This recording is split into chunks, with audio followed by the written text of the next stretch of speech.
Hello, writers and crafters. I'm Valerie Ihsan. And I'm Erick Mertz. And this is episode 88 of the podcast. And this is October 19th, 2022, as we record this. Today, we're talking about submissions.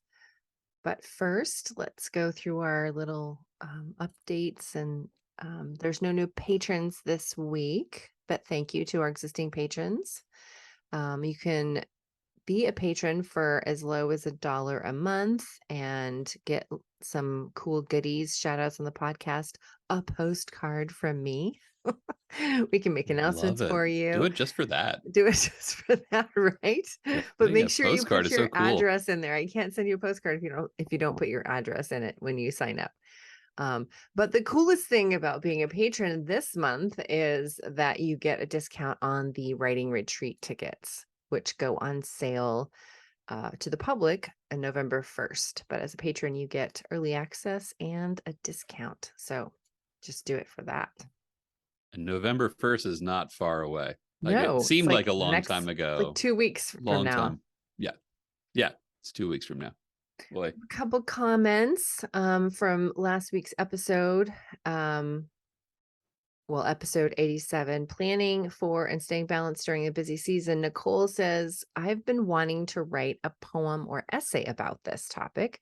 She's got several part-time jobs, exercise, physical training, her neglected garden, housework, friends, etc. So she has good hopes to write, exercise, and have some sort of spiritual study, and hoping that morning times will be good for those. So good luck on that, That sounds Nicole. familiar. Yeah. Good luck. And Mary says it was helpful to hear how you meet your goals, regardless of what else is going on in your lives. I'm envious, but working on this. Thank you so much. So that was fun. Thanks for Hi, Mary. Hi, I'm Mary. Mary's a patron, and so is Nicole. Yeah. So thanks so much for your comments. You can leave them, in Patreon if you're a patron, or you can go to the YouTube channel, or you can go to our website, valerieihsan.com/podcast-news. And you can also email us direct, writercraftpodcast@gmail.com. Lots of ways to get in touch. There are so many ways. So what are you Choose reading? one. What am I reading? I am reading. So 2 weeks ago, 2 weekends ago, was the Lovecraft Film Festival in Portland, and so it's hard not to pick up Lovecraft. So I'm reading The Shadow over Innsmouth, which isn't really it's not a novel. It's a novella, novelette. It's a short How in the world do work. you spell that? Well, Shadow, Yeah, I got that. Shadow SHADOW, of over over. um Shadow over. INNS, Shadow I over Innsmouth. IN INNSMOUTH, Innsmouth, like a Innsmouth. Okay. Innsmouth. Yeah. Okay.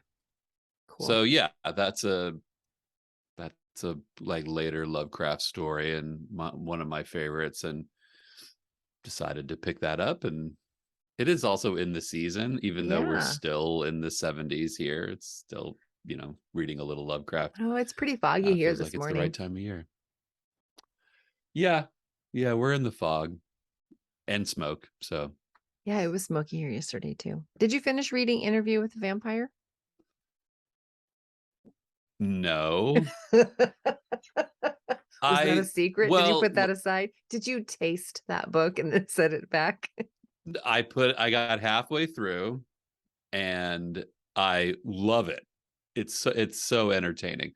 The woman who recommended it to me, my cousin's girlfriend, Michelle, she's like, it is the best trashy novel ever. And I kind of get that, even though I actually think it's like a style that I love. I mean, anybody who's read, I write in this style, this like sort of interview account of a life sort of, or an event style. And I really love it. And the prose is just so, rich and immersive, Gothic-y. and That New oh yeah. Orleans.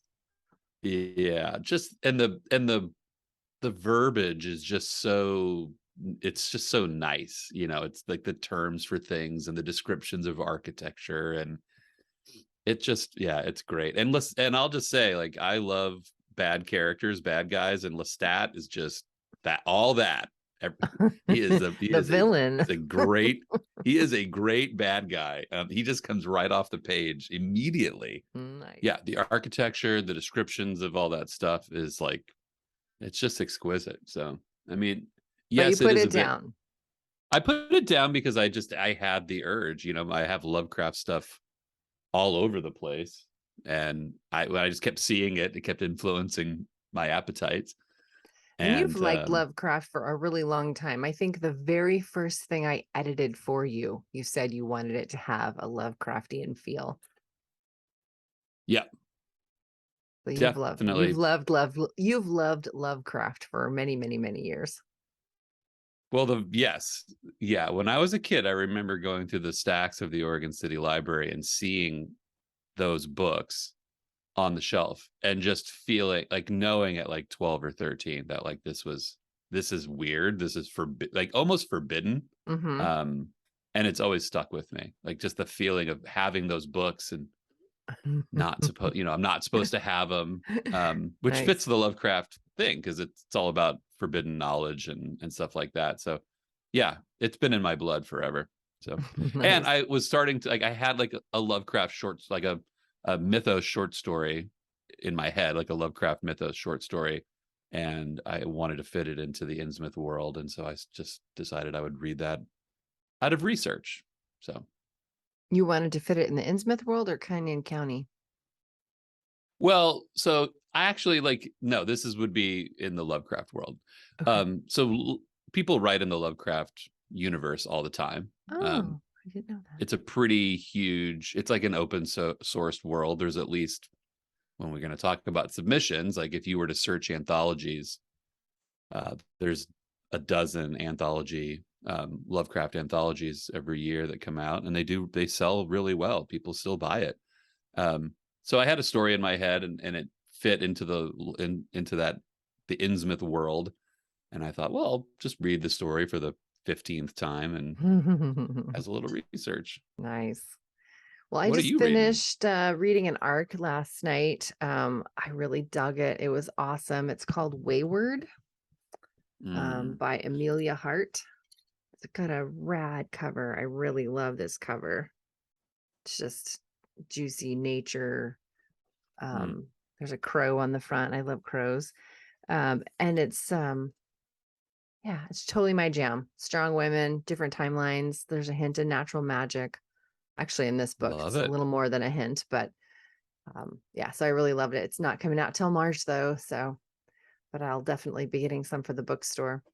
I'm also still touching in, dropping in here and there on Confessions of a Bookseller, that Scottish Oh, bookstore right. owner. Yeah, it's just a diary basically. So there isn't really a plot, so it's not like compelling, but I still, I still resonate with it a lot. So it's nice to pop in every once in a while. So my next book, I think I'm trying to decide between a nonfiction and fiction. I've been reading a lot of fiction lately because of the traveling. So I've read a Right. whole bunch of novels lately. So I was thinking, all right, it's time for nonfiction. And this book I bought years ago and I never got around to reading it. It's called Wintering by I like Catherine that May. cover. Yeah, The Power of Rest and Retreat in Difficult Times. So yeah, so I thought I would Fitting read. of our recent topics. Well, just like taking care of yourself and, retreat in trying times. That's what winter's supposed to be. Right. Yeah. So anyway, I think that's probably the one I'll pick up. The other one I thought about doing, this is actually a YA novel, but we sell a lot of copies of this. It's first in series in the bookstore, called Wildwood, takes place in Portland, Oh, by okay. Colin Meloy. Have you heard of it? Oh, I'm very familiar with that book. Yeah. I have some friends that swear by it. So It's their yeah. favorite book. Yeah. So I thought I would, read it. It's a fantasy, but not. I mean, it is, Right. but it takes place in a local area. So I thought I would check that out too. So I can't decide between those two. So it'll be I one love or the that other. feeling. So just, I don't know if you've spilled the beans or if you're able to, but you get more arcs than anybody I know. You want to know You how to get do them it? like crazy. Yeah, like what's the secret? I mean, Well, I if work in a you're allowed to bookstore. say. That's the secret. That's how you do it. So because our bookstore is a member of ABA and PMBA, the Pacific Northwest Book Association and the Right. American Booksellers Association, we get a lot of emails that come through and a lot of advanced reader copies and a lot of, because people are trying to, well, not pimp their book, but the publishers are saying, hey, these books are coming out. You want to try them out and see if they'd be awesome for your bookstore. And that's why they send out ARCs. So that's So where it's I like get, it's so like that's when I how worked I, at the radio station and people just dropped music at the radio station and yeah, said like, just listen to this. try this. Yeah, please. And then also, there's a fall trade show for, the PMBA, and one of my coworker went to it. It was in Tacoma this year. It was Portland last year, and we had just become a member, and I thought about going, but it just didn't happen. We had just signed up for it. So this year my coworker went to the one in Tacoma, and he came home with like bags and bags and bags and bags of ARCs, just people, the authors and publishers there that were trying to, promote their upcoming, books. So I got a whole bunch there too. I seem to remember that from PNWA when I went to that when I was in Portland. I think that was 2018 or 19. And just Mm-hmm. being able to walk they gave you this durable bag when Mm-hmm. you walked in as part of your swag, and by the time you left, it's like you had to find a second bag because you were just full of. Right.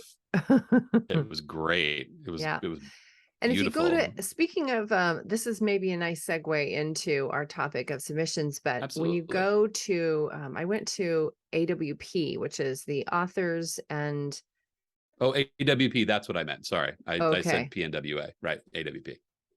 Yeah, so I think it stands for authors and writers and writing programs, something like Right. that. Like it's got kind of a weird, there's one more letter than the AWP.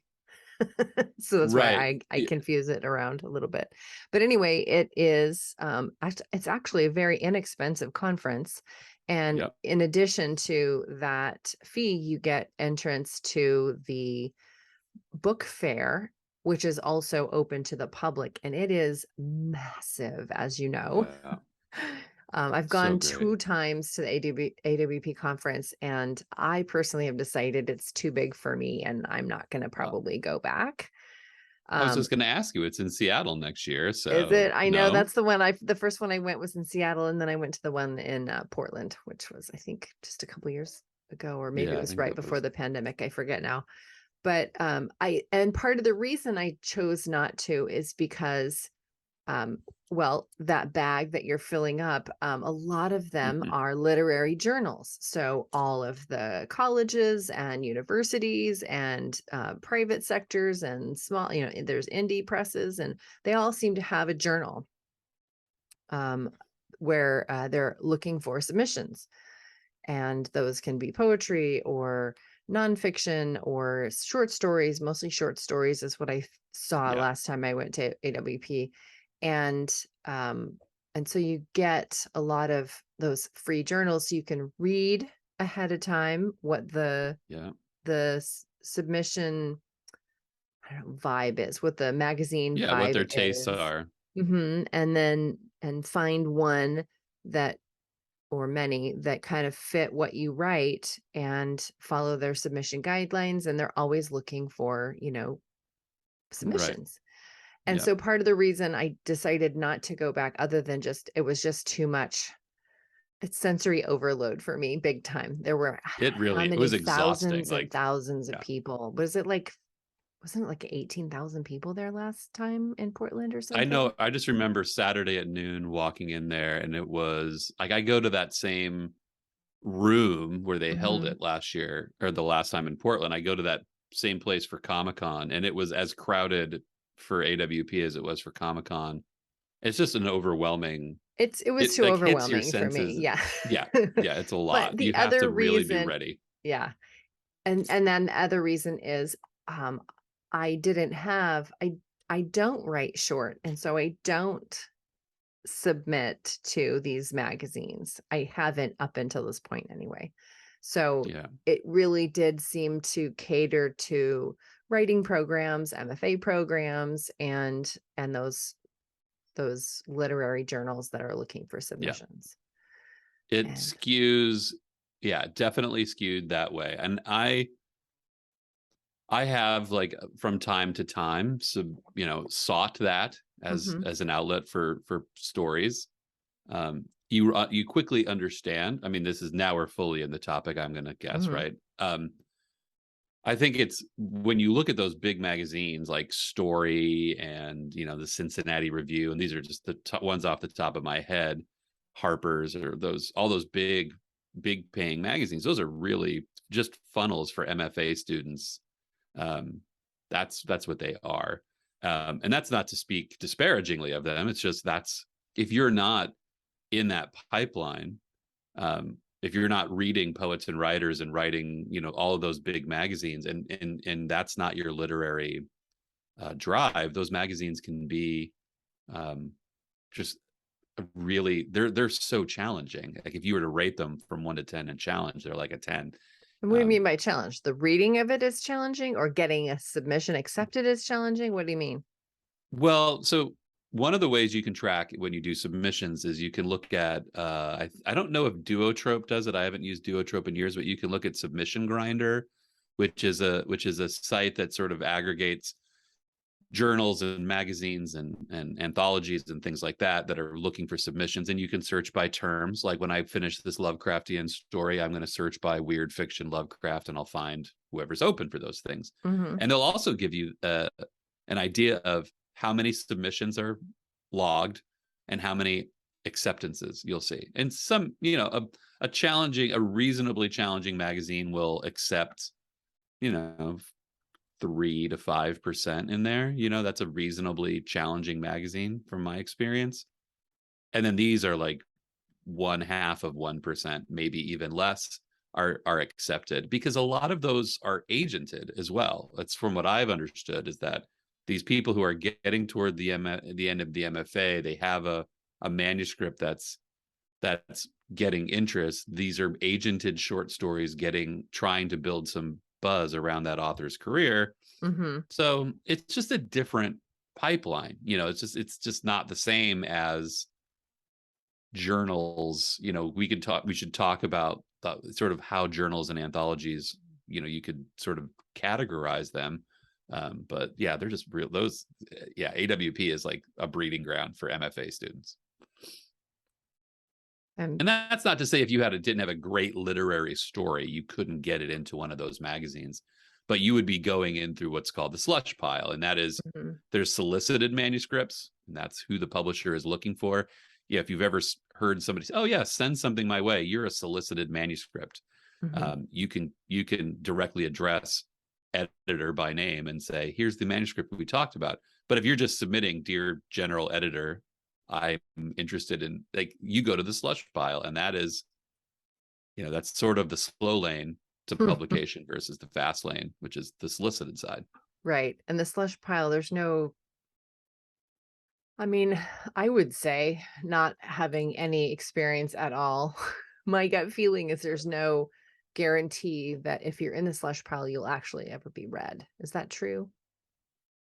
From what I understand, I'm acquainted with editors in smaller publications, and I know that they read the whole slush pile, and that's one Okay, of the things that's how they brand themselves. okay.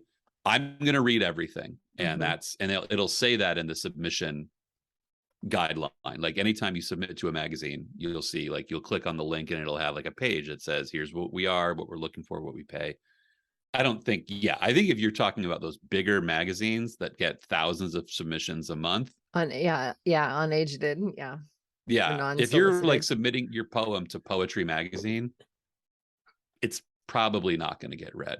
And then that's not to say your poem isn't great, but the people who are in Poetry Magazine, and I've read it every month for the last 10 years, they're all people there's no like Joe off the street poet that's getting in there, um, which is unfortunate. But So I think I want to take a step back and start talking as if someone wants to get into this world of submissions. So I think probably the first thing, obviously you have to have content. Right. And I think that there needs to be, um, just for sanity's sake, a system that you have for logging. Like, so what do you use? You mentioned Duotrope, you mentioned Submission Grinder. I've got a friend that just, you know, hand wrote kind of like his own spreadsheet in a notebook, where he wrote up a table of, this is who I submitted, this is the story I submitted to, this is the date I submitted, and this is how many times I've checked back in with them, and this is when they said Right. yes or no, so he kind of like wrote his own table. What do you do? Well, there's two separate things there. There's where do you find the submission place to submit, and how do you track it? And those two are the two that I know that are updated regularly. So like when a new magazine comes up, here's a secret I haven't really let out. I have a friend and I were talking about doing a journal, doing an anthology. Um, and the first thing we talked about is where are we going to advertise, and those would be the two places we'd advertise: Duotrope and Submission Grinder. So that's where you would go and look. And again, like, okay, I have a 5,000 word literary short story. You can do all those, like, I'm going to submit it electronically, and then you would search and it would give you the listing. Now, both of those sites have the capability of letting you track submissions on their site. And by I know track Submission Grinder submissions, does that. what do you mean by track submissions? I think I know what you mean, So but I you just want can to be clear. use it to, like, I submitted. So I just had a story rejected this morning. When I woke up, I got a rejection from the Arcanist. Congratulations. We like to celebrate Boom. our rejections. Yeah, it just means I get the story and get to resubmit it. So that's kind of fun. New opportunities.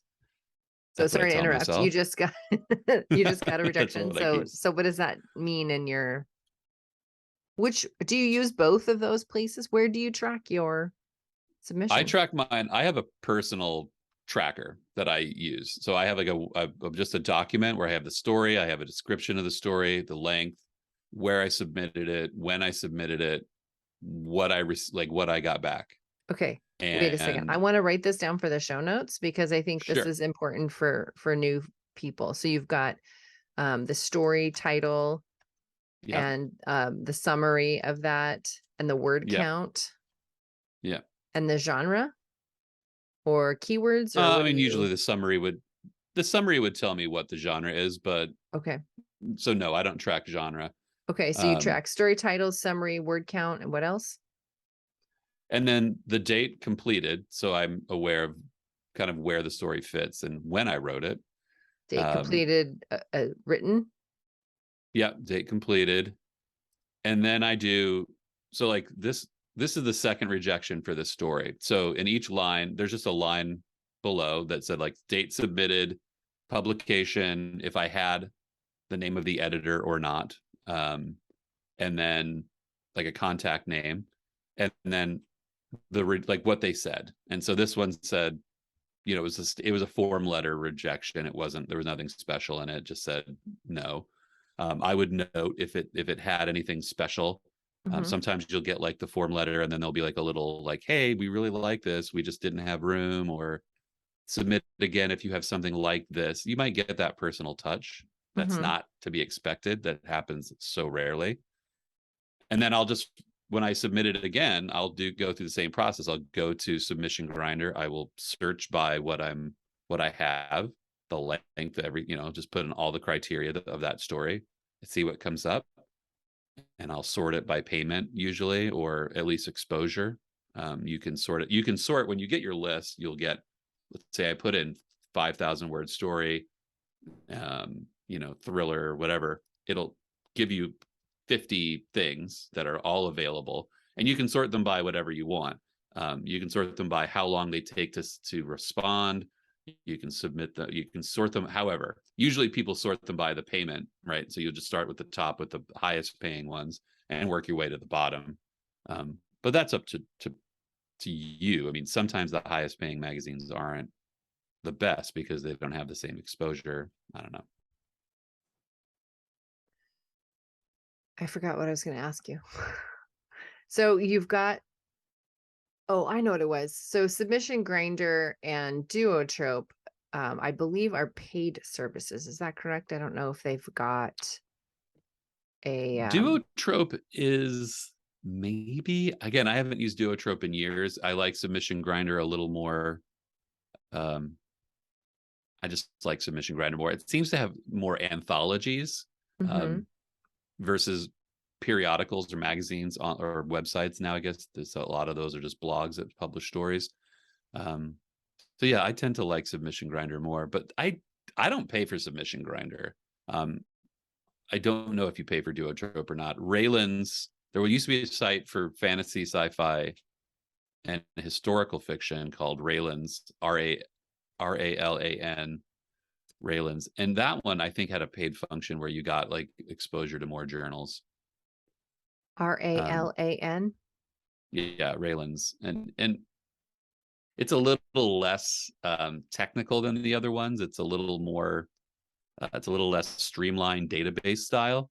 Um, but yeah, it's like, and I know I actually talk to a lot of people. I do a lot of short story swaps with people, and we talk about, we like read each other's short stories and give each other feedback. And I ask people where they find submissions, and everybody's got something different. There just seems Mhm. like there's just a different list. I actually talked to somebody who just goes to there's a blog that just puts out something like every day. Here's the 5 new anthologies we've heard about. Mhm. I don't know, whatever works. I think it's one of those things, if you could probably search forever and continue to find sources for stuff, you just have to decide which one you like the best. Mhm. Settle on one. Cool. Okay, so we've got where to find them, the submission requests, and how to track your submissions, whether you're doing it Right. yourself or you're using a system. And then I think it's important to, I mean, we're all writers. We all are familiar with rejection and feedback, and we understand that that's something that we're going to get all the time. So we have to Yeah. just learn how to take that for what it is or what it Right. isn't, and move on or use it, as education. So Yeah. what do you said this morning, like, okay, I just got a rejection this morning and I'm really happy because now I can send it out again. So you don't do simultaneous submissions?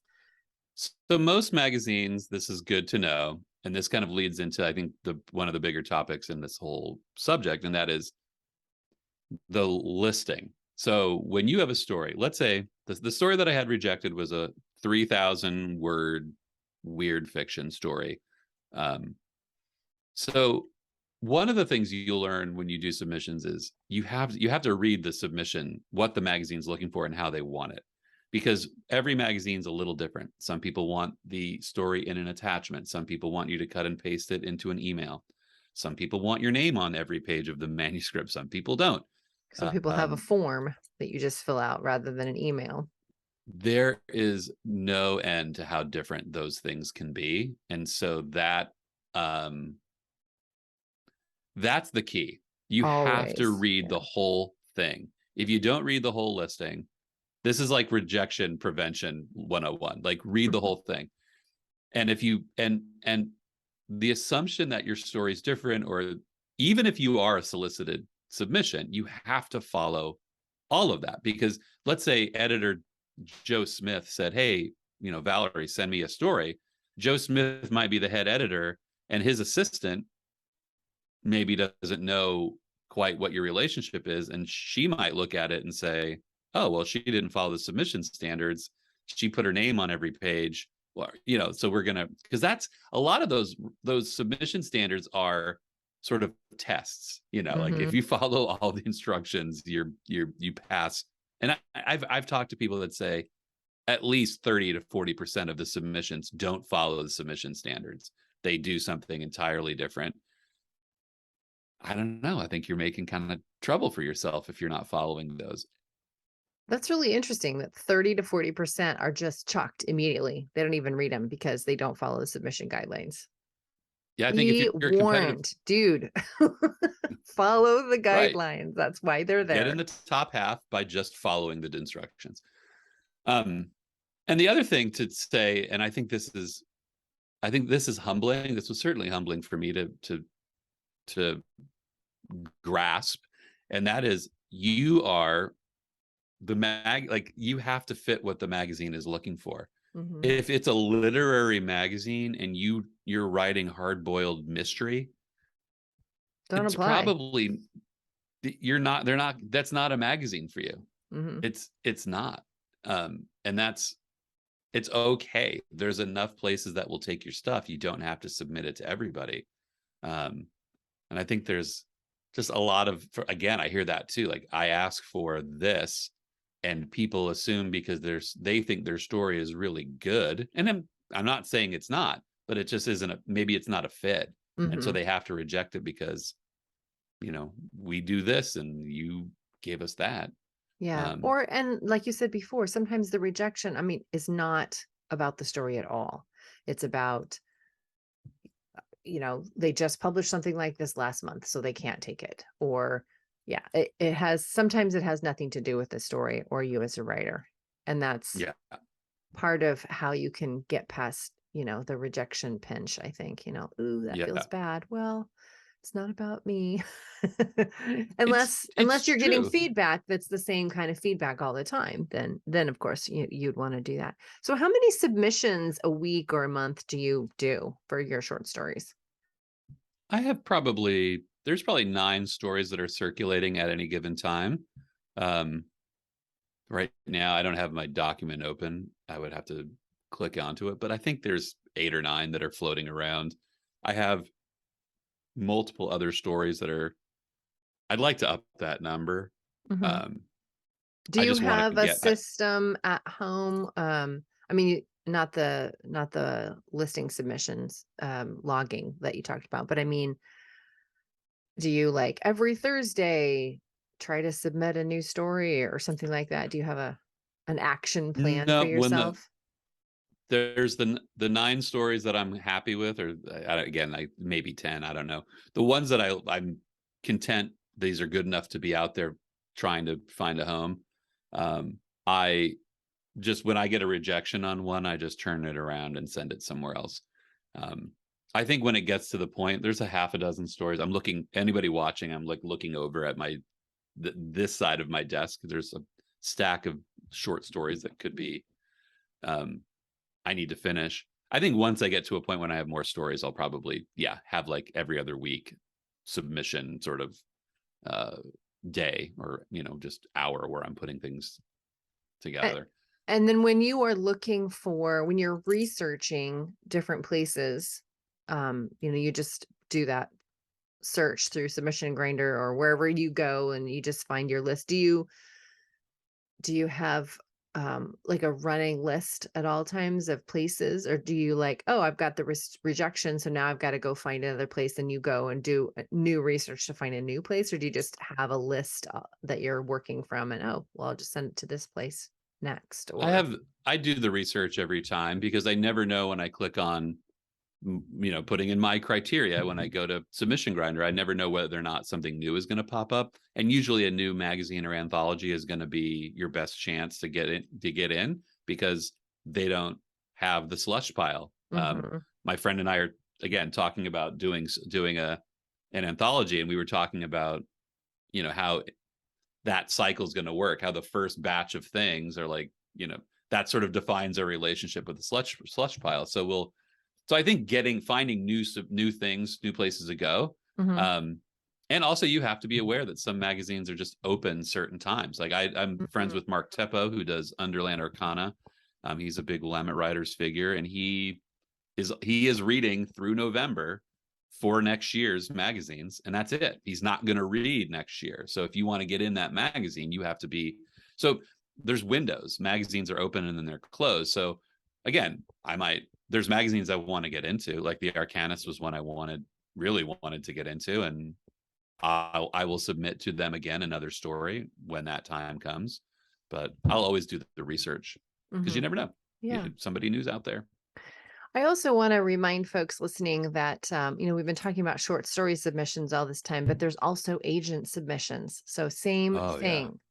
You do the research, you go to the places where they list all the agents, you find the agents that are accepting open submissions or unsolicited submissions, I should say.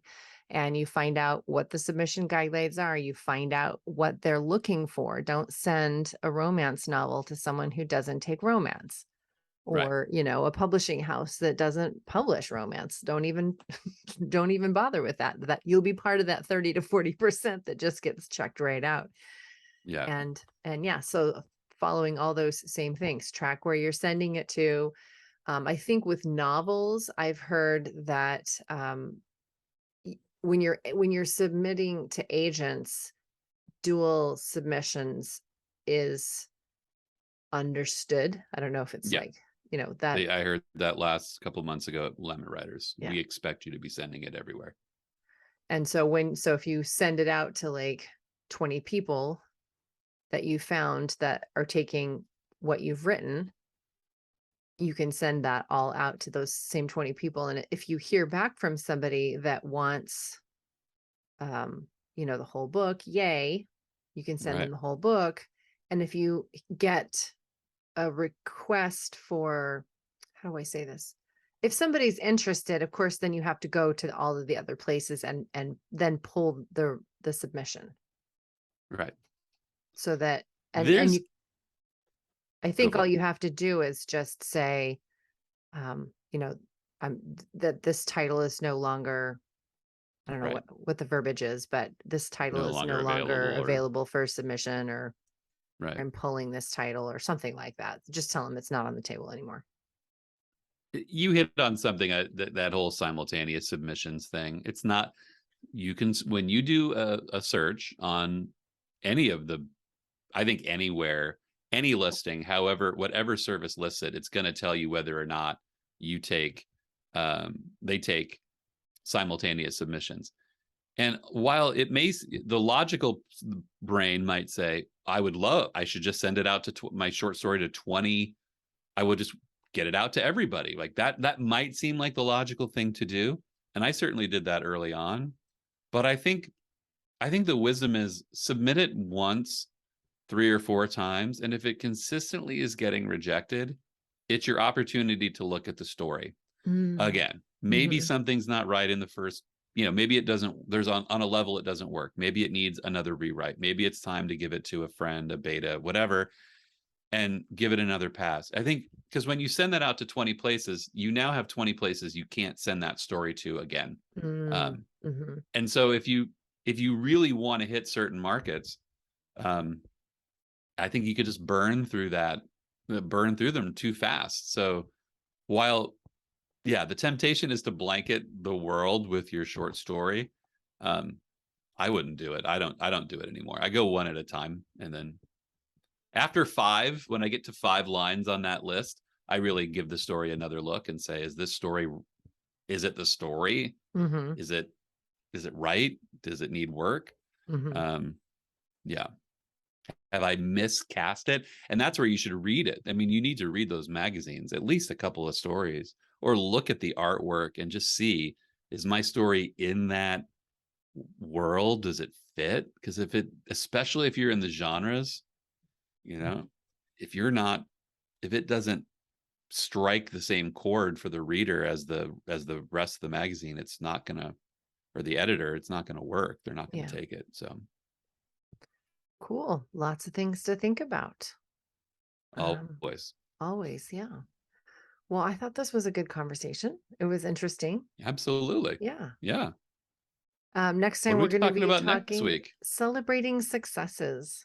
Oh, that sounds great. Maybe I'll have a short story accepted, and then we can talk about the different feelings. But Yes, I yeah, think all right. I celebrating love talking about successes is success. definitely something that all people, actually, no matter what walk of life you are in, needs to remember to do. And I Yeah. think it helps with accountability also. So we'll talk about that next week. Yeah. Being good to yourself is important. That's true. All right. Well, see you All next right. time. See you next time. Bye bye.